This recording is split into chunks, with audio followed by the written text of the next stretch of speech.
Okay. Can everybody hear me okay? Yeah. Sweet. Well, welcome everyone. Thank you for being here tonight. And happy 4th. My name is Teddy Andres. I'm the studio coordinator of sculpture here at Anderson Ranch. It gives me great pleasure to be introducing Arthur Sims and Stephen Molina Contreras this evening.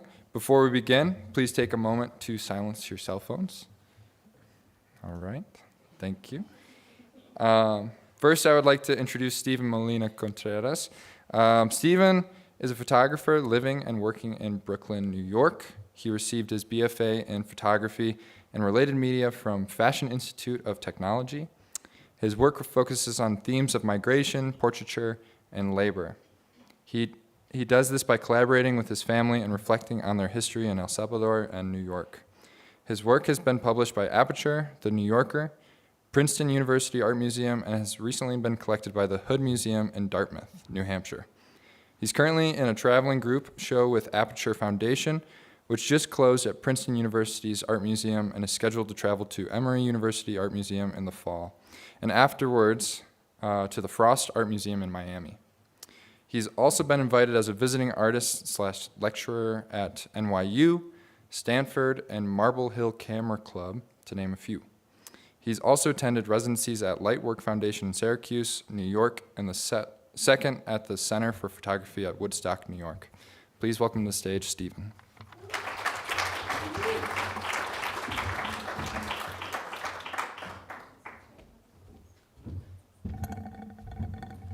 Sweet. Hi, everyone. I would just like to thank the Academy, to my fellow nominees. It's been an honor, but I'll take this. No, it's super cool to get to know all of you. This is my first time at the ranch, so bear with me. I ask for your grace if I run out of air because the oxygen is thinner than a lot of things I've experienced in my life. So, bear with me. But thank you so much to Teddy and to Andrea and Esther and just everyone that's really supported me while I'm here. So, yes, I hope your night is going well. Taco Tuesday hit. As a fellow Latino, love that. What's it called? But I'm grateful to be here. I'm teaching a photographic poetry class. It really is more class structured as thinking of photo as poetry. We are doing writing prompts, but we are also responding to photo prompts. So it's a mix of things. What I really want my students to do is to think about photography more openly, and using text as a way to anchor that, I think, is a way to really, build structure. So my students are incredible. They're all right there, minus, one that's missing. But please come see their work at the end of the week. I'm nothing if not, an example of what they're doing. So great. Yes, so I was originally born in San Salvador, which is pretty important in the context of my work because most of it takes place between New York and there. So I have the clicker, therefore I will click. You've heard the ramblings. I also work as an editorial photographer, so I've contributed to short and long form stories for a few different places, mostly in New York. I do a bag of things, and the most fun job I've ever had that paid me consistently was working as a photo intern at SNL. It's where I really learned to get into characters.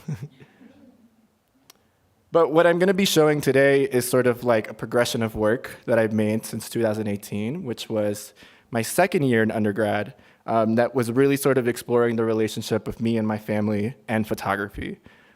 I use a lot in my work documentary and stage aesthetics, and by that I mean, working in black and white, using lighting, props, styling at times, to really sort of make this sort of more nuanced and complex vision of two families living, two families or multiple families living at either point of migration story, either being here or being in El Salvador, or in my stepfather's family's instance, being in Peru.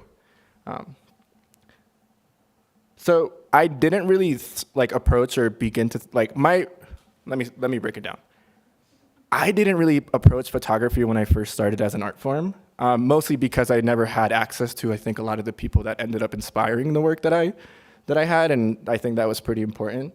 But I really started making these pictures and working with my family, out of a response to some of the college assignments that I was getting while in school. So making triptychs, combining photo and text, making self-portraits, the plethora. And also, only having my family to work with. And the reason I wasn't making or responding to those assignments outside of the family or interior was because my stepfather was briefly deported while pursuing his full residency in the United States. My stepfather, who appears in a lot of the work, and I'll point out, I need a minute. My stepfather, who was deported, oh my God, I'm like not enjoying this. I do this and it's this air. Essentially, he was living in the US undocumented for 20 plus years, and his marriage to my mother, who was a citizen, allowed him to then find a path to citizenship. But part of that, if any of you have any sort of immigration like narratives or family that have gone through that or friends, is a proof of relation, a proof that the marriage is authentic, that it is not for a visa marriage or et cetera.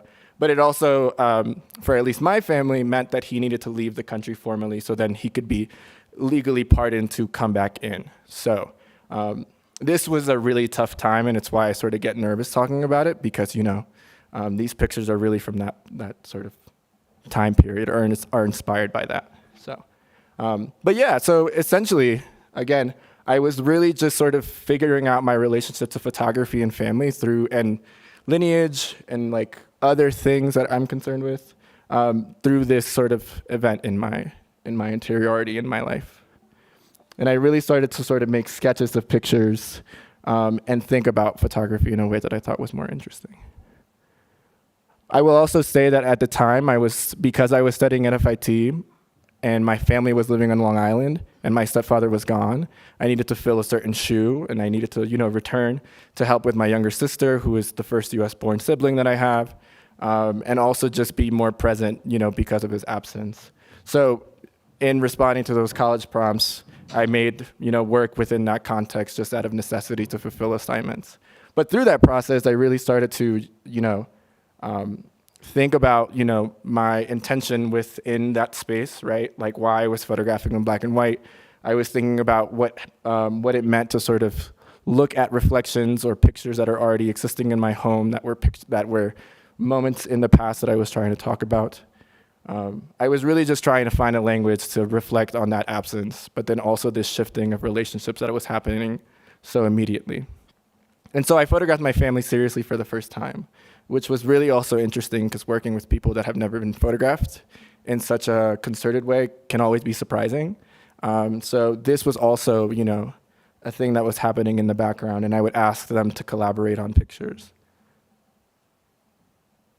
I was thinking in black and white because I really was trying to just solidify a structure for language for myself. And I was also responding to like the work of LaToya Ruby Fraser, Carrie Mae Weems, the plethora of photographers who are interested in family and these larger social issues that play within a picture when you involve them. So I was really just setting myself up to make those. And I was really trying to think about how to layer these histories and these absences in a way that was more open but still serious, and still tied itself to documentary photography too, in a slight.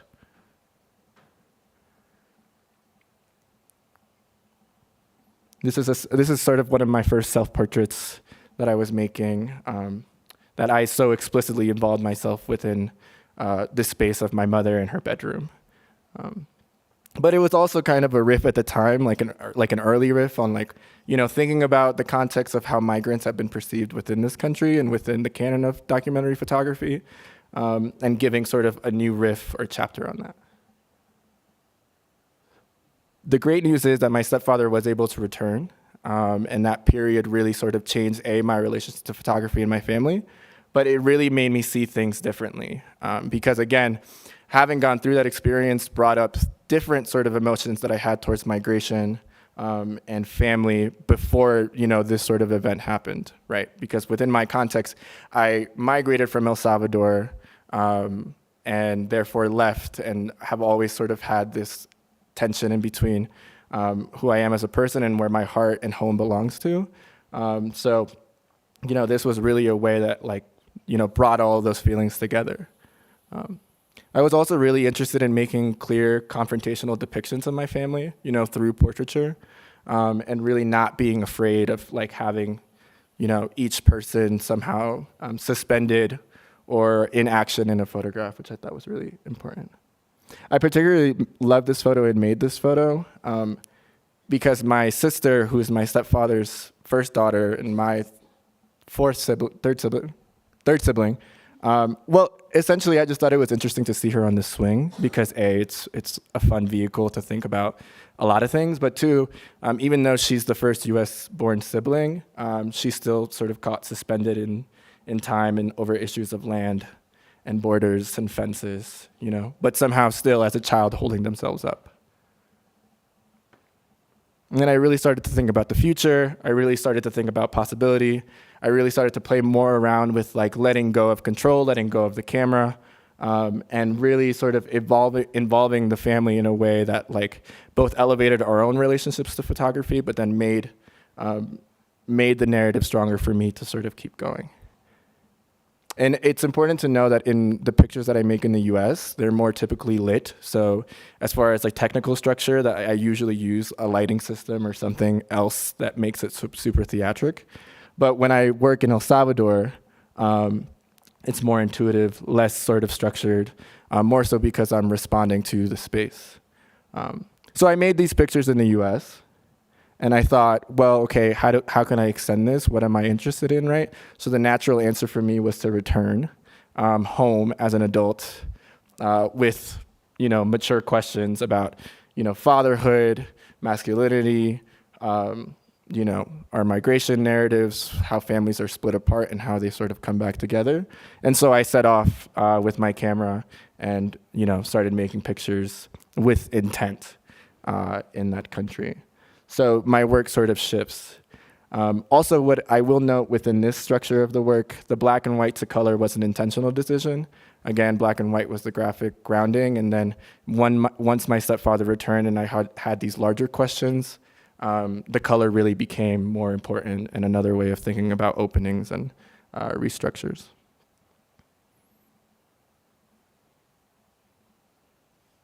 In El Salvador, I typically work with available light. So I'm really just, when I'm there, really trying to respond with what's available. And I'm really just searching abstractly for, I'm searching for the childhood that I didn't have, not to be sort of, about that. But it's really that, I'm searching for all the places in where I still belong, but I didn't grow up in. So it's really these larger questions about, how can I insert myself into a place and make that, tie it back to where I am in the present and who I want to be in the future. This is a photograph that I made contemplating on time. Of course, time is inherent in photography and video, motion, picture, but I like to interfere in my photographs a lot. I don't like to sort of just take this full documentary approach. I want there to be a feeling of intent in this way. So this is a photograph that I thought about in terms of time that I made in my grandfather's house. And what's happening in the photo is sort of these, the fabric of these beds that are on the floor that aren't clean, that clearly, are the markings of somebody that has been there, arrested there. So I thought photographing this room was an important example of showing time without showing a clear depiction of it because of, the wrinkles in the fabric. And also what I really loved was sort of how the footmarks on the wall mark sort of the growth of my cousins who live here in El Salvador. I also started photographing a lot of clutter. I started also technique-wise leaving my lens open for longer. So I do think there's something spiritual and divine in the way that I'm thinking. And I think that comes kind of because of my sort of Christian heritage. My grandfather's a pastor. My mother wants to be a pastor, is on her way. And here I am, this little queer gay boy who's like, I want to make photos. But like, I think about spirituality and divinity through light in the sense of, at least through this picture, because I'm leaving the lens open for longer. So I'm stopping down and then allowing the light to come into the room through this sort of, plastic that's like sort of hanging. And I think and then that action is like illuminating the entire room. And then you're starting to see all these items that at first, maybe to this audience eyes might not make sense together. But everything in this picture, and for my diaspora, has a use. And I thought that was a really beautiful way of thinking about even my own family structure, the way that we sort of, for lack of a better word, have like resiliently made everything sort of useful. I thought that this, like all these items being in this picture lit in this way, would be a really good way of thinking about that. And I thought just everything is really beautiful. This is a photograph of my cousin.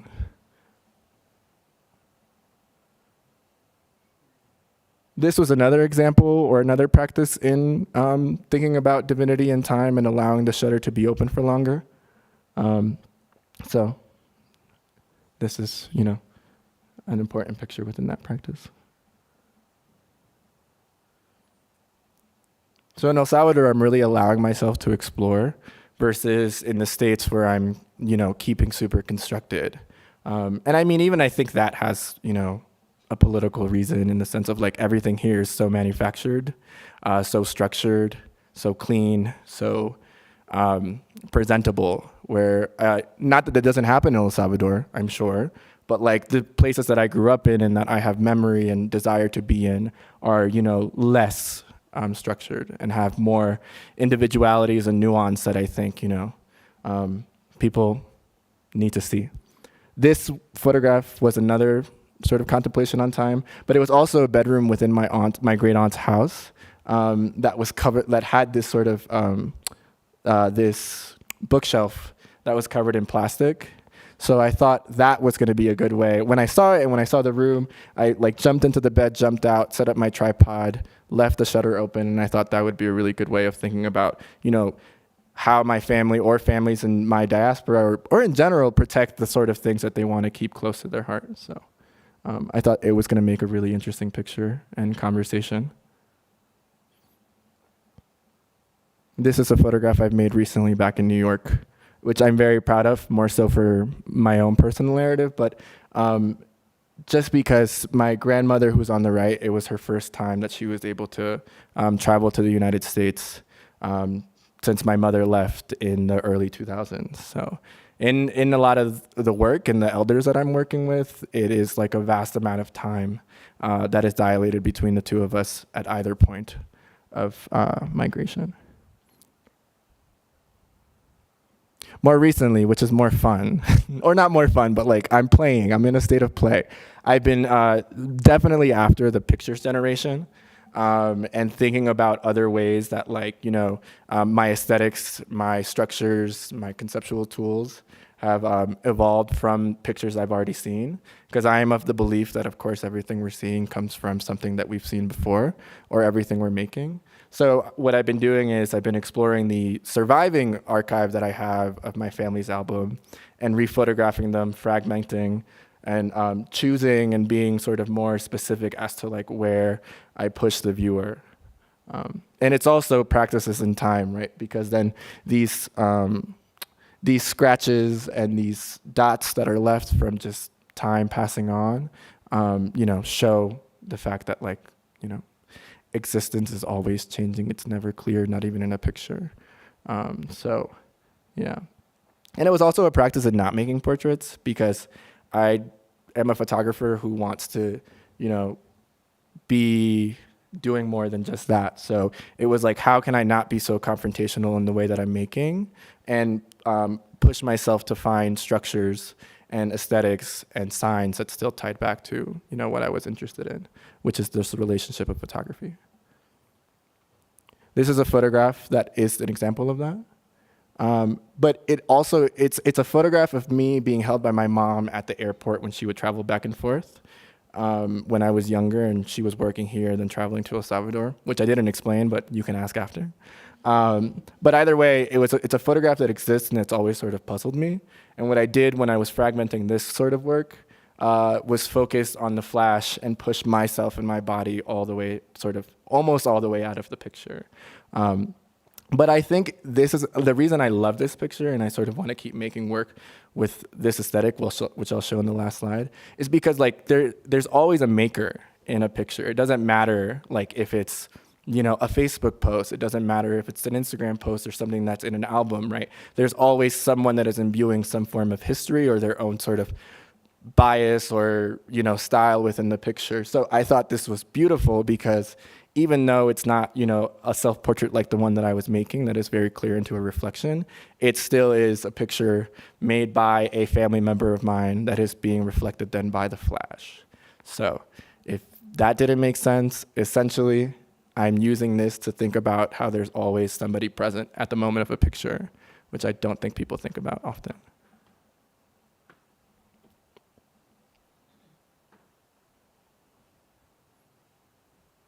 And I've always been serious, at least as far as you can see. Yeah. At the core of the work is my mom. It's really, you know, her narrative, but then all these sort of things that happen because of, you know, me being able to, you know, occupy space in this country on July 4th of all the days.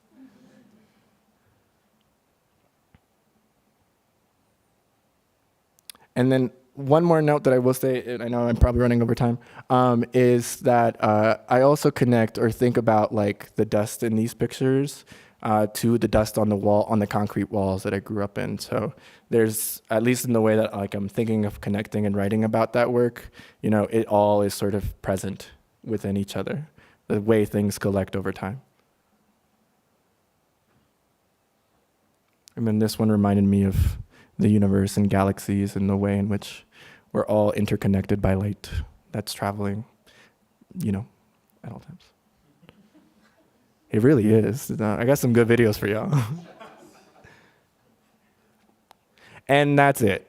This was a photograph that I made while traveling here that was a modern in conversation of me in an airport, but now me in an airport coming here. So thank you for your grace in my anxiety. I am so grateful. Please meet my students. They are far more less anxious than me. Thank you.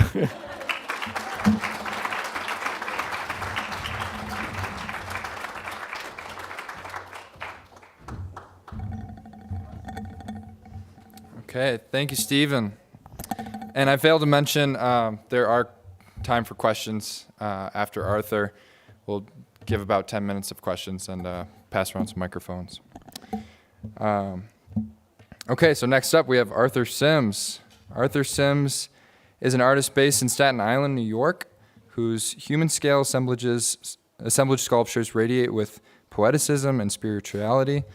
Sims' sculptures are sourced from found and natural materials and are often bound with rope or wire. Likewise, his work binds together traditions and modern art historical trajectories. Surrealism's uses of automatism and disjunction, as well as its reliance on the unconscious, are merged with the folk cultures of Jamaica, America, and Haiti, in addition to Australia Aboriginal belief systems. The resulting entanglements constructed from materials such as bed springs, empty bottles, bicycles, and worn-out toys resonate with narratives of belonging, playfulness, and psychic energy. Sims' sculptures, rather than feeling like an intervention in space, seems to appear spontaneously, as if by magic, like a creation preordained. Sims was elected as a member of the National Academy on Design in 2022, and is the recipient of many prestigious grants and awards, including the Irving Sandler Prize from the Sharp Willentus Studio Program, the Louis Comfort Tiffany Foundation Award, the American Academy of Arts and Letters, the John Simon Guggenheim Memorial Foundation Fellowship, Prix de Rome, the Joan Mitchell Foundation Grant, and many others. He's a program director and professor of the arts at CUNY, LaGuardia Community College, New York. Sims also serves on the board of directors of MacDowell, Peterborough, and the Board of Governors of the Skowhegan School of Painting and Sculpture. Sim's works was featured in Art Basel, Switzerland in 2023, the Kingston Biennial in 2022, the exhibition Metiere al Mondo at the Thomas Dane Gallery in Napoli, Italy in October 2022. His work is held in the collections of the Hirshhorn Museum, the Yale University Art Gallery, the Neuberger Museum of Art, and the Assinti Foundation in Lebanon, as well as the Bradhorst Museum in Germany, among others. Please welcome to the stage, Arthur.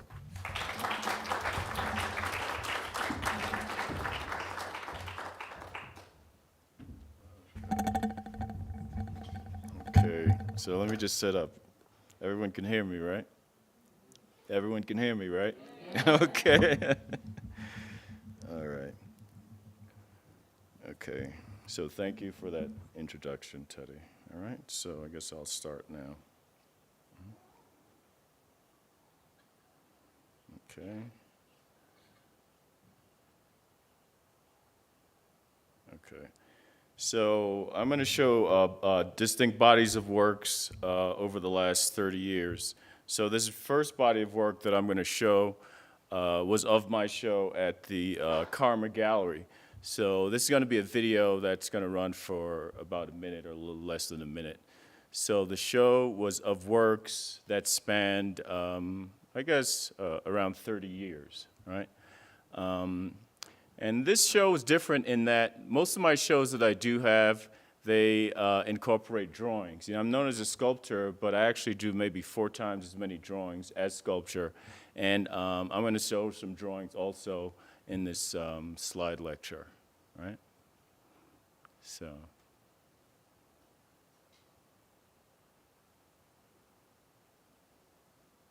I'm going to show a lot of slides too, guys, so I'm going to try not to talk too much, all right?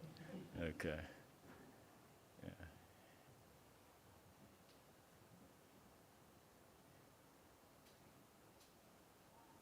Okay.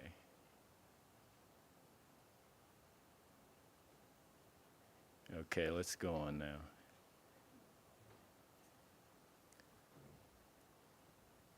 Okay. So, so this first body of work are going to be of the show that was at the Karma Gallery. It goes from left to right, Red Bird on the left, and Cage Bottle on the right, right?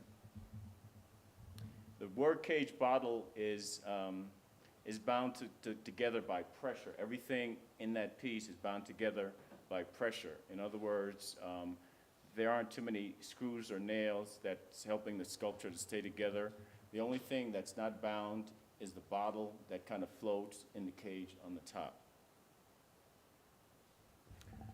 Trumpet and Rocking Chair is a collaboration between me and the writer Peter Orner.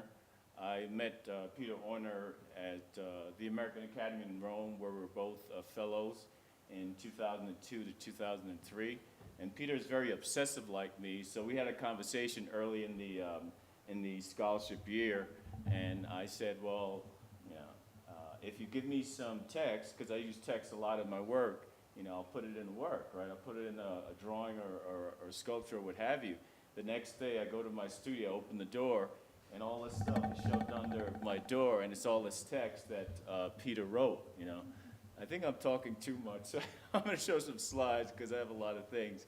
Chester, Alice, Marcia, Eric, and Arthur take a ride, and that's my family coming to this country. My mom had come 3.5 years earlier, and I was about 3 years old, a little older than 3 when my mom left, you know, her little son. I had 3 older sisters, and you know, I was the youngest, so it was very impactful on the family.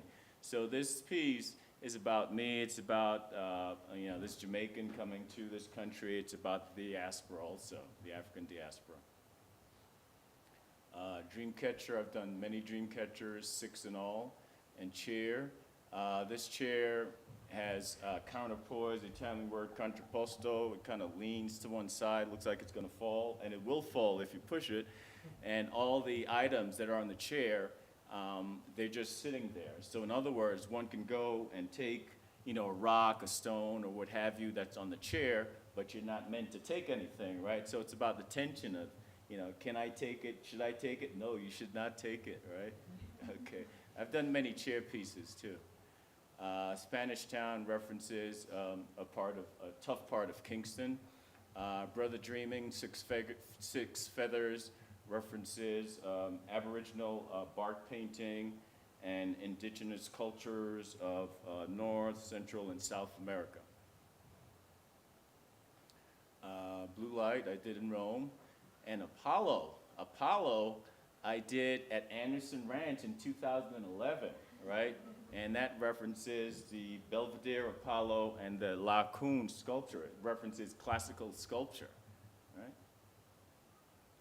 Roman soldier, the Roman soldiers of Babylon, which is a Rastafarian trope. It's also an homage to Alexander Calder and Carnival. I've done a lot of skateboard pieces, so you're going to see a lot of them in this slide lecture. A citrus branch for David Fish, who is a very good friend of Lucy and myself. My wife Lucy is sitting over there. And David died of AIDS in 1994, and before he died, he gave Lucy the citrus tree, which we had for many years. But when we lived in Rome for a year, we had a subletter that killed the tree, right? So to make an homage to this very good friend, I turned part of the tree into this sculpture, right? And Black Mini.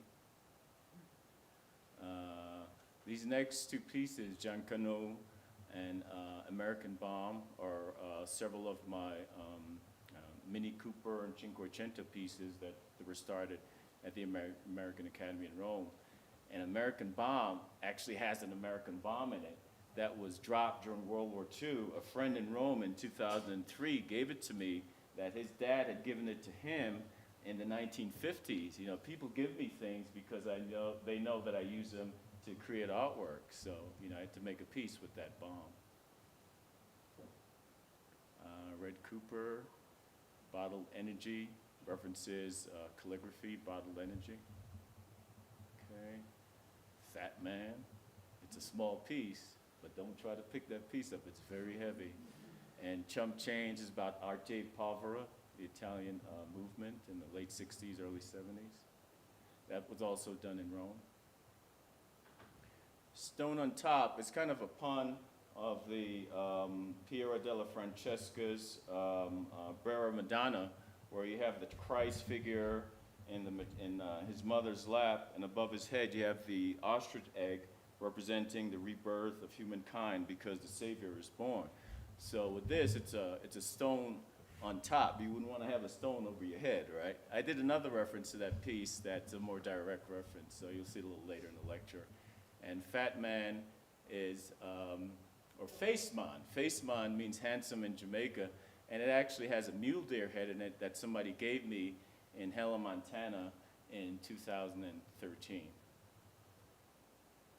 Okay, Roman chair did at the American Academy, the globe piece. Okay, The Miracle of Verano, my show in Karma was the title for it was The Miracle in Verano. And then you have Globe, that's another piece that I collaborated with the writer Peter Orner. Okay, so this next body of work is this installation that I did in a 17th century deconsecrated church in Cremona, Italy. I was there, Lucy and I were both there for 6 weeks, and for 6 weeks I was in a warehouse in Pontevico creating sculptures from 8:45 until 6 p.m. without even taking a break. Sometimes they'd bring me a little espresso, I'll have that little cookie, and then I'd get to work. But I created, I had shipped 8 pieces prior to that, and then I created the rest of them in the warehouse. So there were 22 pieces in all. The piece on the left, the Luce, the light, extends up 20 feet. I Am the Bush Doctor, One Halo Period was the title for that show. It's also the title for this piece, right?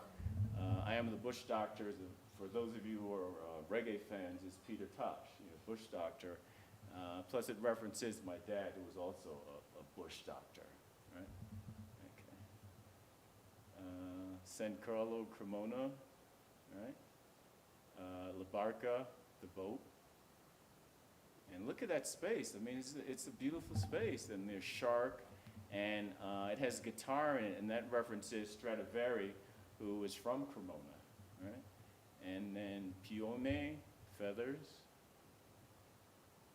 El Santo del Mare, the saint of the water, and Neptune, the Italian god of the water, of the sea. Lignée, line, and Francesca's horse. There's a horse that was given to me by Francesca. So now these are pieces that were in the Kingston Biennial, and the piece on the left, John the Baptist, Prisoner of the Earth, was just in Art Basel in Switzerland, and it's one of my references to Franz Kafka's Metamorphoses. It references the character Gregor Samsa. Gregor, during the novel, started to metamorphose into a creature, right? Portrait of a Politician Vomiting, right? Okay. Sexual tension has a drawing inside of it. You can see through it.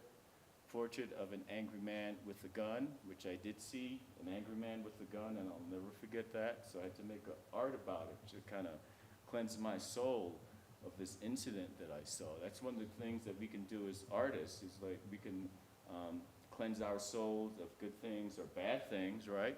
And we can memorialize certain things. Arc, one of my early rope pieces from 1989, and you can see that it's on wheels. Does anyone know why it's on wheels? Lucy, why is that on wheels? Because it's very heavy. Right, so I'm practical with regard to that piece. But also, what is a base? Constantine Brancusi, can wheels be a base? Of course, especially if a sculpture weighs over 600 pounds, right?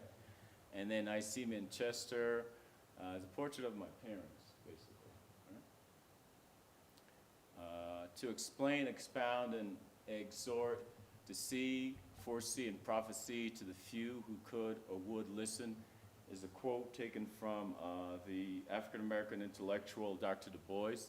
It's a statement or a lecture that he was giving talking about uplifting people. This piece also references Ethiopian crosses and various knives in various African cultures. So there's a lot of rusty knives on that piece, right? And it balances precariously on that line, you know, on that thin piece of wood. And you don't want to be cut by a rusty knife, which I was with one of those knives. So those are real knives. And then Lucy Fradkin meets John DeLapa or Gregor, and another reference to Kafka. Ego Sum, portrait of Arthur Sims as a junk collector. And what am I? I'm a junk collector. I put it in my work. It's also a homage to Robert Rauschenberg. There's a drawing on one side, and there's a sculpture on the other side. And this piece was recently bought by one of the great museums in this country, one of my favorite museums, the Hirshhorn Museum, right? So Bois references the Kouros figure, you know, the youth, the Greek word for youth. And Buddha, because I'm a teacher, sometimes I have to do research for a particular class, and I was researching Asian shrines and stupas in particular. And based on that research, I created a number of sculptures. The blue house. And for my students, you can see that armature wire in the blue house. So you can see how tall that is. That's over 8 feet. So that's a lot of armature wire, right? And it's very malleable, right? And bicycle is a homage to Willem de Kooning's Woman in Bicycle. That's in the collection of the Whitney, where you have this, you know, this aggressive woman, and she's holding this bicycle. And also, I want to point out that that white part of the piece on the left is an outdoor toilet that used to be owned by Nelson Rockefeller. right? He had been dead for many years, and it was in the storage space of the Museum of Modern Art where I worked for many years. And the guy that worked there, this old guy that had been there forever, said, "Here, Arthur, take it. He's been dead for years. It's just taking up space." And he never used it, by the way, so it was unused, right? So I took it and I created this piece with it, right? The stupa piece, egg overhead. So that's what I'm talking about, you know, Piera della Francesca, right? Okay, the Vera Madonna. Okay, if I could fly, I would be a boat. Okay. Police line, Brother Looks. So this references the Black Lives Movement and the pandemic. I did a lot of work during the pandemic, you know. This is a very fragile piece. There are feathers on the top and bottles. And a feather you can just break like that.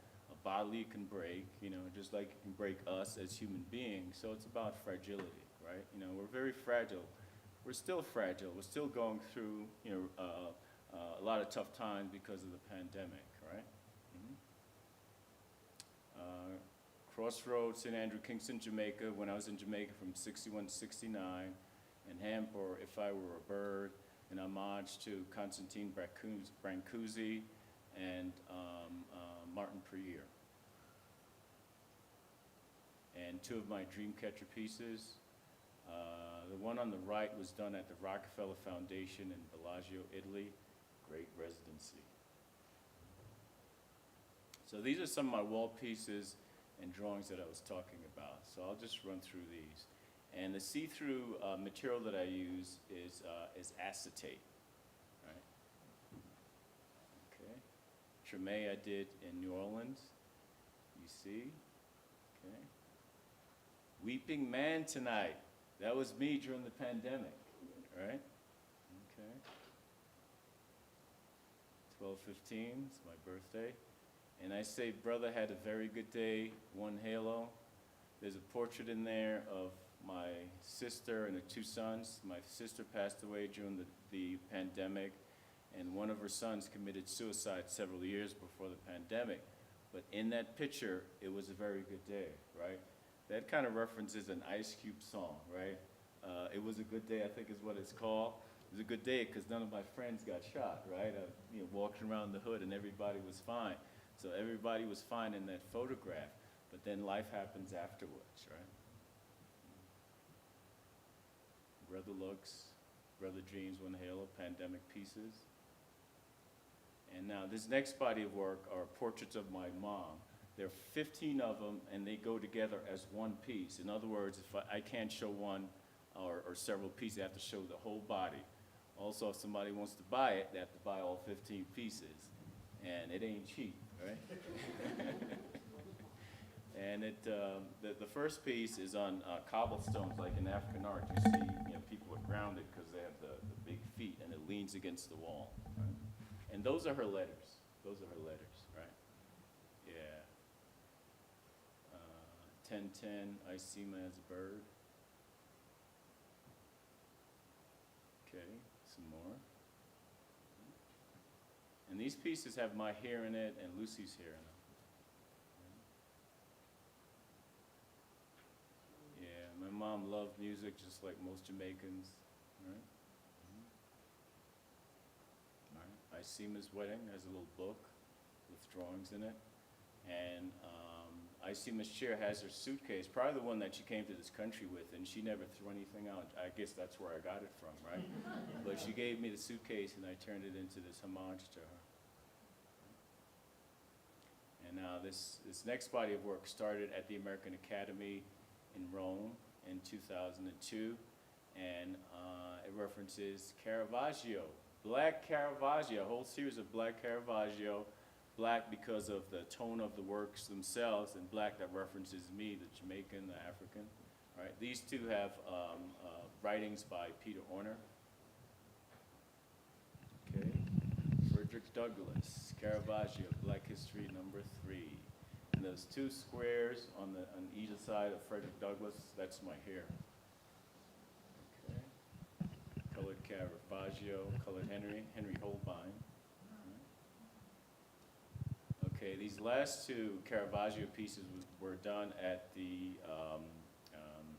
in Ireland, at the Irish Museum of Modern Art, where I had a residency. Because there is a great Caravaggio in Ireland that has this amazing bow in it.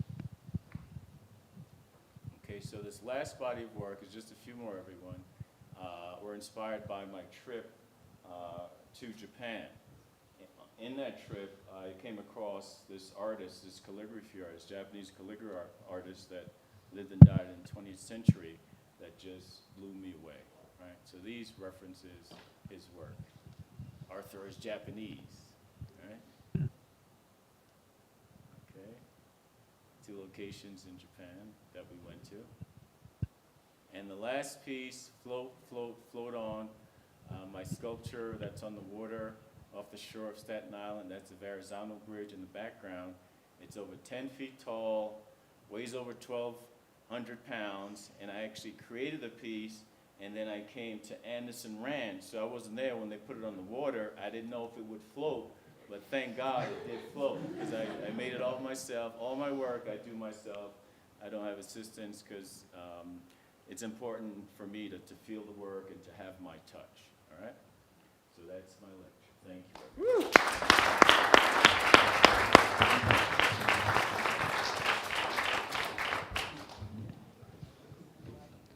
Thank you so much, Arthur. Yeah, hopefully that wasn't too long. No, that was perfect. Stephen and Arthur, if you guys want to take a seat on these chairs, and I'll give you guys a microphone.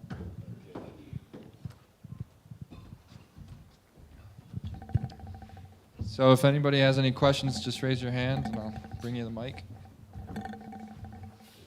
I have 2 questions. One in the photos from the older photos from your childhood. Tell me a little bit more about how you repurpose those, or blow them up, or reuse them. Yeah, so it's a mix. I first started by scanning them in, so like on a flatbed scanner, and just sort of archiving them to make sure that I have a digital copy of them, because a lot of the slides don't exist anymore, or the negative. So then through that, I started making sort of crops to refragment what I was thinking about. Sometimes I rephotograph them as well. I want to sort of use them more as material in front of the camera and think about all the ways in which photography can be very meta. But how I started doing it was just through the scanning process and just looking at them digitally and then making compositions afterwards. And then my other question was for Arthur. The egg, the actual egg, Yeah. what was that? Was that a found object or No, a made that was object? made out of fiberglass. That was for this thing that Agnes Gunn, who's the president of MoMA, she's now emeritus. She invited Lucy and I, a bunch of artists, to create works using these giant eggs. So we were all given eggs, and we could do anything we wanted with eggs. And of course, being who I am, I had to reference it to some art history or something. And I thought of that piece, that amazing piece. And the bottom part is more akin to all the things that I used to do, or I do with rope and wire and so on and so forth. So, yeah, it was given to me. Yeah, So I had a lot of fun making that piece. And in fact, they were all at auction, right? And somebody bought that piece for, I don't know, maybe a few $100s, right? And this was many years ago. And then when I had my first show at the Martos Gallery, Jose Martos is the owner of the gallery, and it's Jose because he's French, right? And if he was Spanish, it'd be Jose, but he's Jose. He's very adamant about that, right? So don't call him Jose, call him, whatever. But anyway, he wanted to use that piece, so we tracked down the person who bought it. And it was a guy like in South Carolina that had a factory, for lack of a better term, where they had chickens and they hatched eggs, and he sold the eggs, right? So we contacted the guy, and the guy didn't want to loan the piece, and we found out that the guy built a wing to his house to house that piece, with this like arch over it, so it looked like the piece that it was based on, right? And the Piero della Francesca piece. So I mean, he got that piece for cheap, and it's worth some money now, you know what I mean? But it's okay, he likes it, he's taking care of it. I talk too much, I'm sorry. Thank you.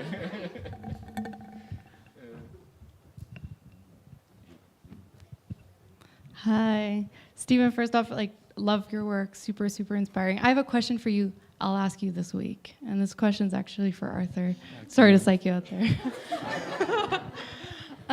Arthur, I was really interested in how you had many homages to male artists, Brancusi, Rauschenberg, de Kooning, Calder, and you did have some pieces that were about some of your family members, like your mother. I'm just wondering if you've made any pieces that were an homage to women artists, and I don't mean to put you on the spot, and if there aren't pieces that you've made, if there are women artists that you kind of look to for inspiration. Yeah. Well, when I had that one-person show with Martos, he said, Arthur, that shows a homage to your mom, right? So it's all about my mother and my sisters. I come from a family of women. It was me and my dad, and everybody else was female, including most of my cousins, right? So I grew up around a lot of women, and my oldest sister started having kids, when I was 10 years old. So I grew up around a lot of kids. And, I love being kids. I don't have any kids myself, because I don't need any kids. There's enough kids in the world, right? But yeah. But I mean, my sensibility is a female sensibility. Ask Lucy, she'll tell you that, And as I grow older, I see that, And there are references, maybe to Kasama, to Frida Kahlo that's in there that maybe I didn't say it or talk about it. And the thing about this kind of lecture, when you only have 20 minutes to talk, you don't have enough time, right, to say what you want. If you look at those drawings, all those drawings were sewn, right? And, what is that reference? It references my mom. I used to sit with my mom where she used to make things. She wasn't an artist. She wouldn't consider herself an artist, but she used to make things, right? Like most Jamaicans, because it's a poor country, but people have spirit, and they're proud of that, right? So that's where I grew my love for creating things, was picking it up on that as a kid in Jamaica, right? And so I used to sit with my mom, and she used to sew dresses, she used to sew pillows, and I really enjoyed that. So I'm recreating things, I'm recreating things like, imagining my mom being there. When I create my work, someone in my class asked me, what do you think of when you create your work? I said, I think about my mother, I think about my family, I think about art history, I think about Cy Twombly. So there's a lot of things, but it's there. It's there. I should have said more about that aspect, but we can talk.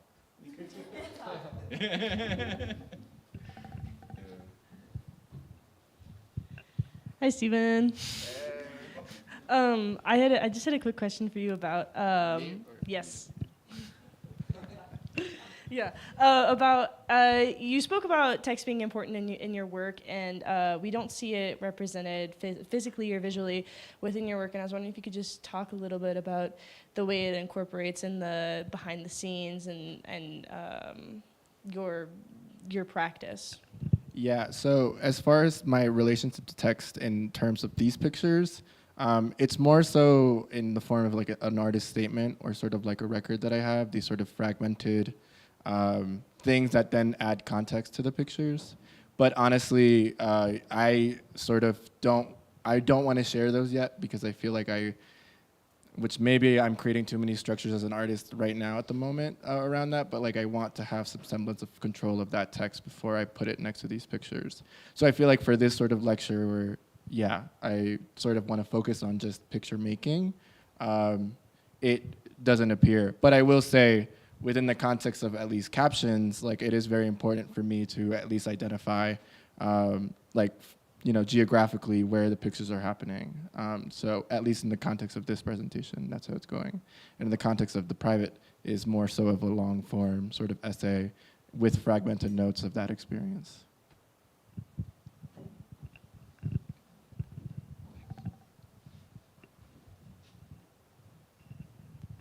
Hi, Stephen. I had a question for you. And I was responding a little bit to the shift in your work.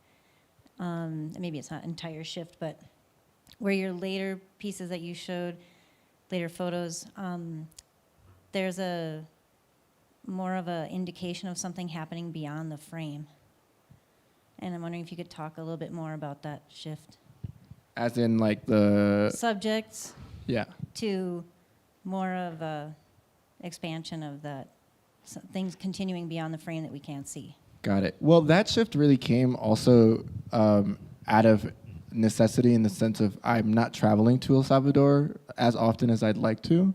So I needed to figure out a way to sort of still keep me grounded within, like, you know, making consistently, but not having like a direct representational, you know, access to a person or a place that I wanted to photograph. So the shift to like pushing and like bringing things out was really sort of in response to that access and that time spent making pictures. But it was also a friend of mine who's also an artist and is working in photography, although now they do photo sculpture and they're thinking about images in such an incredible way, had once challenged me also to, you know, not make pictures that were so confrontational, because I got really comfortable in that space. And as a photographer and someone that wants to expand, you know, with that, I thought it was really important to sort of push and make a shift to not being so literal in portraiture, but still sort of having a semblance of myself within that context. So yeah, that's something I'm working through now, which is really fun. So, because then all the appropriated pictures then become material, and then they become things that I can collect, that I don't have to be sensitive about, that I don't have to create as many structures, because, you know, I can just reprint, remake, recrop, until I have made a decision as an artist that that is the thing that I want to go out into the world. Thank you.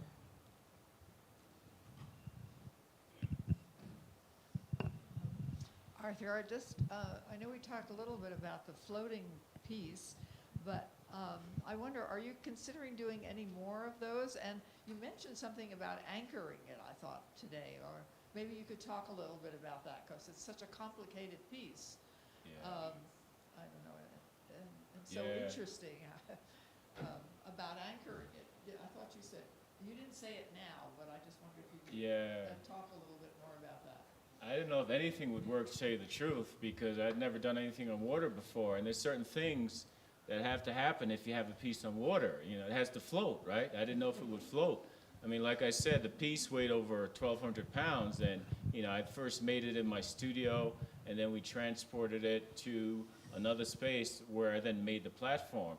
Actually, I made the platform so heavy that the guy that was helping me to install the piece said, Arthur, that's, you know how heavy just the platform alone was 800 pounds. So I made the platform, and then I had to take off some of the wood to not make it so barge-like, right? So I had to make it airy, so it'll be less weight, but still be able to support the sculpture part on top of it, right? So like I said, I was sort of improvising, but I do my due diligence. You know, I'm a teacher, so I did research about, you know, how things float. I talked to an old sailor about floating things. And even having done that, I still didn't know if it was going to work or not, right? Like I said, I made the piece, and then we had to come here to Anderson Ranch to do our workshops, right? So I wasn't there when our friend that was installing the piece on the water, he's on Facebook. I'm not on social media. My name is hashtagged on Instagram. You can see, you know, stuff about me, but I'm not going to post. I don't do that stuff. I'm an old guy, man, you know, whatever. But he was on Facebook, and he sent out all this stuff to get people to come to help to carry the barge down, you know, this incline, because it was an incline that you had to walk down to get to the water, to put the barge on the water, and then once it's on the water, then you put the top piece on and you bolt it down, right? So they actually carried it down. I don't know how they did it, and I don't want to know. I just knew that it was in the water, right? But then, if something is in the water and it's floating, you got to anchor it. If you don't anchor it, what's going to happen? It's going to float away, right?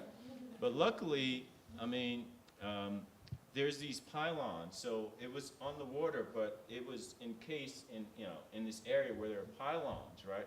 But sometimes the water would get so high that if the pieces weren't anchored, it would have floated off to Europe, because it was the Atlantic Ocean, right? So, so we anchored it. We finally figured a way to anchor it, and It was up for 2 years, and now it's in a warehouse on Staten Island. And I don't know if I'll make another one. That was a lot of work, man. I don't know if I have it in me again, but the piece is still there if I want to use it again. So, yeah.